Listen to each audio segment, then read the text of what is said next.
બહુ સરસ વાત કરી એક સાધકે કે તમે ઈચ્છો કે મને કાલે 5 લાખ રૂપિયા મળવા જોઈએ, તો એ શેનાથી મળશે? પુરુષાર્થ કરશો તો એ પુણ્ય હશે તો મળશે. પણ મારે ક્ષમા રાખવી છે તો એ શેનાથી થશે? જ્યારે આપણે ક્ષમા રાખવી છે તો પુરુષાર્થથી થશે. જ્યારે આપણે સરળતા રાખવી છે તો પુરુષાર્થથી જ થશે. એમાં ઋણાનુબંધ, એમાં કર્મ ક્યાંય આડું નહીં આવે. ભૌતિક વસ્તુમાં જ કર્મ આડું આવે. આત્મિક વસ્તુમાં કર્મ ક્યાંય આડું નથી આવતું. જો સમજણ પડી ગઈ તો આત્મિક વસ્તુને પ્રાપ્ત કરવામાં જો આપણે પુરુષાર્થ કરીએ તો પ્રાપ્ત થઈ જ જાય. ભલે મોડું કે વહેલું, પણ મળે તો ખરું. પહેલામાં નક્કી નહીં.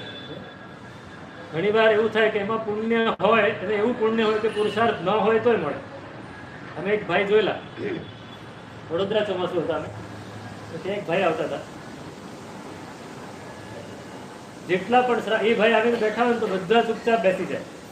મેં પૂછ્યું, આ ભાઈ આવે ત્યારે બધા ચૂપ કેમ બેસી જાય? સાહેબ આ બહુ પુણ્યશાળી. હું કેમ? તો કે સાહેબ બજારમાં એ માણસ કયો ધંધો કરે છે એની ઉપર જ બધાની નજર. એ જે બિઝનેસમાં હાથ નાખે એ સાવ તળિયે બેઠેલું હોય ને તોય તેજીથી, એટલે બધા એની પર જ ધ્યાન રાખીને બેઠા. અને એ પોતે પોતાની કસોટી કરે, પોતાના ભાગ્યની, કે જેમાં બધાને નુકસાન થતું હોય એવો જ ધંધો કરવા, અને એકદમ ઉપર આવે અને બીજા બધા એને લીધે કમાય. તો આ પુણ્ય છે, એને પુરુષાર્થ નથી કરવો પડતો. આપણે ગમે એટલું મથીએ તો એ થાય નહીં. અને આપણે એમ જ કમાઈ જાય. ઈચ્છા થાય ત્યારે કોઈ પણ વસ્તુને થાય કે બસ આજે મારી પાસે ઘણા પૈસા છે, આમાં નાખો, અને એમાં નાખે તો એ 10 ગણા 15 ગણા 20 ગણા થઈને બહાર આવે. તો મગજ કામ ન કરે સાહેબ, એટલા માટે હવે ચૂપ બેઠા છે. એ હોય ત્યારે બોલવાનું જ નહીં. તો આ પુણ્ય છે. અને પુરુષાર્થ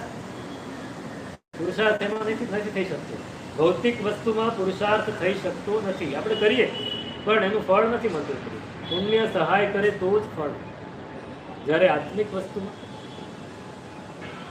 મને ગુસ્સો આવે છે પણ હું એને અટકાવું તો એ પુણ્યથી નહીં અટકે, એ ભાગ્યથી નહીં અટકે, એ કર્મના ક્ષયોક્ષમથી નહીં અટકે, મારા પુરુષાર્થથી અટકે.